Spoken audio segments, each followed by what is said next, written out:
morning, students. How are you doing? Absolutely fantastic. Okay. So आज हम पढ़ेंगे primary auxiliaries का हैज और हैव का यूज करना कौन से टेंस में? प्रेजेंट परफेक्ट कॉन्टिन्यूअस टेंस में यूज करना, इसको हम सीखेंगे। हमने हैज और हैव का हमने प्रेजेंट परफेक्ट में भी सीखा था और अब यहाँ पे सीखेंगे प्रेजेंट परफेक्ट कॉन्टिन्यूअस में। पहले इस एग्जाम्पल को पढ़ते हैं। लिखा है she has been knitting the sweater since Monday. Knitting मतलब होता है कि बुनना, है ना, कि वह स्वेटर मंडे से स्वेटर बुन रही है। दूसरा देखिए, I have been watching TV since 5 PM। मैं 5 बजे से टीवी देख रहा हूँ। They have been living on a hill station for 2 years। वह हिल स्टेशन पे 2 साल से रह रहे हैं। We have been learning French for 5 years। कि हम लोग 5 साल से फ्रेंच सीख रहे हैं। इसमें देखिए हैज और हैव सब में यूज हुआ है, क्लियर है, और बीन भी यूज हुआ है। बीन देखिए चारों सेंटेंस में यूज हुआ है। उसके बाद वर्ब का आईएनजी फॉर्म यूज हुआ है, क्लियर है, और सिंस और फॉर का यूज हुआ है। तो ये प्रेजेंट परफेक्ट कॉन्टिन्यूअस टेंस होता है। इसका फॉर्मूला क्या होता है? हैज और have plus been plus verb का आईएनजी फॉर्म और सिंस और फॉर लगाते हैं। सिंस और फॉर में कोई कंफ्यूजन तो होगा नहीं, अभी मैं बताता हूँ क्लियर। पहले पढ़ते हैं। The above sentences show that an activity or situation was started in the past। कह रहा है कि जो सेंटेंसेस दिया है वो ये दिखा रहा है कि कोई एक्टिविटी या सिचुएशन पास्ट में स्टार्ट हुआ था।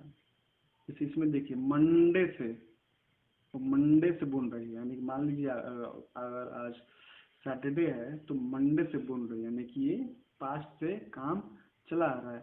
And has continued up to present moment, और अभी तक प्रेजेंट मोमेंट में काम चालू है। समझ गए कि वो 5 साल से सीख रहा हूँ, माने कि 5 साल पहले से सीख रहा हूँ, अभी भी सीख रहा हूँ। इसमें पास्ट भी आ गया और प्रेजेंट भी आ गया कि पास्ट से कोई काम चल रहा है और प्रेजेंट तक आ गया है। अच्छा, तो इसमें कहाँ का यूज हुआ? हैव और हैव लगेगा सब्जेक्ट के अकॉर्डिंग, बीन सब में लगेगा, वर्ब का एंटी फॉर्म सब में लगेगा, सिंस और फॉर लगेगा। सिंस कब लगता है? सिंस देखिए, सिंस लगता है जब स्टार्टिंग टाइम हो। सिंस जब लगता है कि जब स्टार्टिंग टाइम हो, जैसे कि मंडे से कि मतलब सोमवार से, मतलब सोमवार से उसने स्टार्ट किया है। अच्छा, सिंस 5 बजे से, क्लियर है, फॉर 2 years 2 साल। अभी ड्यूरेशन बता रहा है कि अभी स्टार्टिंग नहीं बताया है, ध्यान से दीजिए। सिंस और फॉर आपका जिंदगी भर के लिए नहीं भूलेंगे आप। यहाँ पे टाइम नहीं बताया कि 2004 से स्टार्ट किया है। तो स्टार्टिंग पॉइंट को बताने के लिए हम सिंस का यूज करते हैं, और ड्यूरेशन बताने के लिए कि कितना देर तक, कितने समय तक के लिए हम इसको फॉर का यूज करते हैं। जैसे फॉर 2 years 2 साल के लिए, और फॉर 5 years। इसमें स्टार्टिंग नहीं बताएगी, कब से स्टार्ट किया वो नहीं बताएगा। स्टार्टिंग बताता तो हम सिंस का यूज करते। क्लियर है? तो स्टार्टिंग के लिए, इंसेप्शन के लिए सिंस का यूज करेंगे, फॉर किसके लिए यूज करेंगे? ड्यूरेशन के लिए। क्लियर है? ये तो ये यूज हो गया। अब देखिए, स्टडी द फॉलोइंग सेंटेंसेस। ये सेंटेंस पढ़िए। Why are you so tired. कि क्या पूछ रहा है? क्यों, कि तुम इतने थके हुए क्यों हो? तो उसका आंसर मिल रहा है I have been running very fast.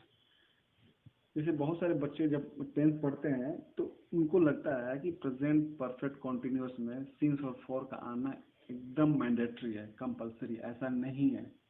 Since भी लगा सकते हैं, फॉर भी लगा सकते हैं, और बिना सिंस फॉर का यूज किए बिना भी हम सेंटेंस बना सकते हैं। आपके लिए एग्जाम्पल ऊपर है, देखिए। पूछा कि तुम इसे थके हो क्यों हो? तो कह रहा है I have been running very fast, कि मैं बहुत तेज दौड़ रहा था। उसका इसमें अब इसमें टाइम नहीं बता रहा है कि कितनी देर से दौड़ रहा था, लेकिन इसका मतलब है कि बहुत देर से दौड़ रहा था।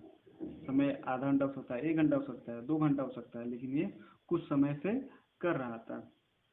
दूसरा देखिए, why are your hand so dirty, कह रहा इफेक्ट कर रहा है कि मतलब इसका इफेक्ट प्रभाव कह रहा है। ये प्रभाव मतलब ये रिजल्ट बता रहा है कि तुम्हारे हाथ इतने गंदे क्यों हैं।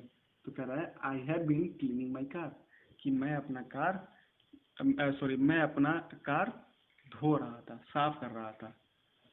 क्लियर है, मैं अपना कार साफ कर रहा था। तो ये भी एक हो गया कि ये भी बता रहा है कि, लेकिन समय नहीं बता रहा है कितने देर से कब से साफ कर रहा है, लेकिन ये प्रोसेस था और ये रिजल्ट था। इट हैज बीन रेनिंग, कि इट हैज बीन रेनिंग क्योंकि कुछ समय से रेनिंग हो रही है, ठीक है। द ग्राउंड इज वेट, कि कुछ समय से बरसात हो रहा है, इसीलिए से जो ग्राउंड है वो गीला है। It has just stop raining and the wet ground, its result is in the present, कि वो बारिश जो रुक गया है तो क्या होगा, जो ग्राउंड है वो गीला होगा।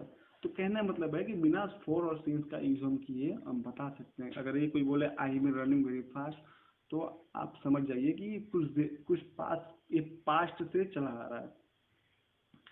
फिर कह रहे हैं फोर्थ देखिए, I have been watering the plants so my clothes are wet. कह रहे I have been watering the plant, मैं क्या कर रहा, मैं पौधे में पानी डाल रहा था, इसी वजह से मेरे कपड़े क्या था, गीले हो गए। समझ गए, इसमें ना फोर लगा ना सिंस लगा, लेकिन इसका मतलब ये यही है कि कुछ समय से, पिछले कुछ घंटे से, कुछ मिनट से, I just stopped watering the plant so my clothes are wet, लेकिन अभी ये करना बंद कर दिए हैं। क्लियर है कि अभी मैं पानी डाला था, लेकिन अभी मैं बंद कर दिया हूँ, इसलिए मेरे कपड़े भी क्या है, गीले हैं। समझ आ गया, तो देखते हैं। ठीक है, the above sentences show that an action has been progress up to the recent past or just stopped, but it has its result or effect in the present। कह रहा है कि कोई चीज जो पास्ट में हो रही थी, लेकिन इसका जो अभी या अभी अभी बंद हुई है, लेकिन जो उसका इफेक्ट देखने को मिल रहा है वो अभी भी प्रेजेंट मोमेंट में देखने को मिल रहा है। फॉर एग्जाम्पल कि ये पानी डाल रहा था, लेकिन इसकी वजह से क्या था, इसके कपड़े अभी गीले हैं, अभी हैं। तो इस सेंस में भी हम इस टेंस का यूज करते हैं। इसमें बहुत सारे बच्चे कंफ्यूज रहते हैं, सर फॉर नहीं आया, सिंस नहीं आया, कैसे भी टाइम का लगाते हैं, लेकिन ऐसा नहीं है। इसको भी आप इसको ऐसे यूज कर सकते हैं। अच्छा, फिर पढ़ते हैं स्टडी द फॉलोइंग सेंटेंसेस। लिखा है he has lived in Allahabad for 5 years। Clear है, अब ये पढ़िए, he has been living in Allahabad for 5 years। अब both the sentences show that he is still living and both the sentences are correct। जैसे बहुत बच्चे इसमें मतलब 99% बच्चे कंफ्यूज रहते हैं, सर इसमें इस प्रेजेंट परफेक्ट के साथ टाइम कैसे आ गया, कैसे टाइम आ गया, और ये सही लगता है, इनको बच्चों को गलत लगता है, लेकिन नहीं, दोनों ही सही है। दोनों का मतलब है कि वो किसी टाइम से रह रहे हैं और अभी भी रह रहे हैं। ही has lived in Allahabad for 5 years, कि इलाहाबाद में 5 साल रह चुका है। क्लियर है, और इसका मतलब कि ये भी रह रहा है, इसका ये भी बताने के लिए इसको यूज कर सकते हैं। और he has been living in Allahabad for 5 years, कि वह इलाहाबाद में 5 साल से रह रहा है, यानी कि वो अभी भी रह रहा है। क्लियर है, तो दोनों ही सही है। I have waited for an hour और I have been waiting for an hour. Both the sentences show that he is still waiting and both the sentences are correct। Clear है, तो टाइम फ्रेम में आएगा तो हम present perfect में use कर सकते हैं और प्रेजेंट परफेक्ट कॉन्टिन्यूस में, दोनों में कोई भी गलत नहीं है, दोनों ही सही है। क्लियर है, हाँ सर क्लियर तो है। फिर लिखा है some verbs in English show the continuity of an action. कुछ वर्ब्स होते हैं इंग्लिश में, वो एक्शन के कॉन्टिन्यूटी को दिखाते हैं। Such verbs have the same meaning whether they are used in present perfect or present perfect continuous tense। कुछ वर्ब ऐसे होते हैं कि जो कॉन्टिन्यूटी को दिखाते हैं, वो चाहे प्रेजेंट परफेक्ट में यूज हो या फिर प्रेजेंट परफेक्ट कॉन्टिन्यूस में यूज होता है। इस तरीके से इससे वर्ब है, लिविंग, वेटिंग है, दोनों का सेंस सेम है। क्लियर है? तो दोनों ही बोल सकते हैं इस केस में। क्लियर हो गया आपको? फिर से रिवाइज करता हूँ। ये तो ये बताने के लिए, समय बताने के लिए कि मंडे से 2 साल से बताने के लिए इसको यूज़ करते हैं, और एक जो रिसेंटली जो इफेक्ट होता है उसको बताने के लिए यूज़ करते हैं।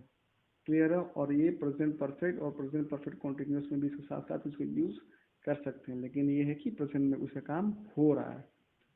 क्लियर है? और इसका स्ट्रक्चर क्या होता है जो मैंने स्टार्टिंग बताया था आपको। सब्जेक्ट होगा, हैज़ और हैव कोई एक लगेगा, बिन लगेगा और वर्ब का आईएनजी फॉर्म लगेगा। सिंस आपको बता दिया 4 पॉइंट ऑफ टाइम। बस आप बस ये जानिए कि इंसेप्शन टाइम मतलब कि शुरुआत कब से हुआ है किसी चीज़ का, वहाँ पे सिंस लगाना है। और पीरियड ऑफ टाइम की ड्यूरेशन ऑफ टाइम क्या है कि कितने देर के लिए, वहाँ पे हम फॉर लगाएंगे। क्लियर है? चलिए एक एक्सरसाइज कर लेते हैं। He has been waiting TV he has been watching TV since 7 p.m. The above sentence shows an activity which was started in the present and has continued up to present moment. नहीं, started in the past ये हो सकता है, and has continued up to the present moment ये लग रहा है सही हो सकता है। Started in the past and will be continued in future ये नहीं हो सकता है। Start in the present and will be नहीं हो सकता है, ये मतलब कि बी सही होगा। क्लियर है? हाँ सर सही है। इसको रिवाइज कीजिए और इसका खास कर इस जो ये है इसका खास कर यूज हम लोग जान लीजिए।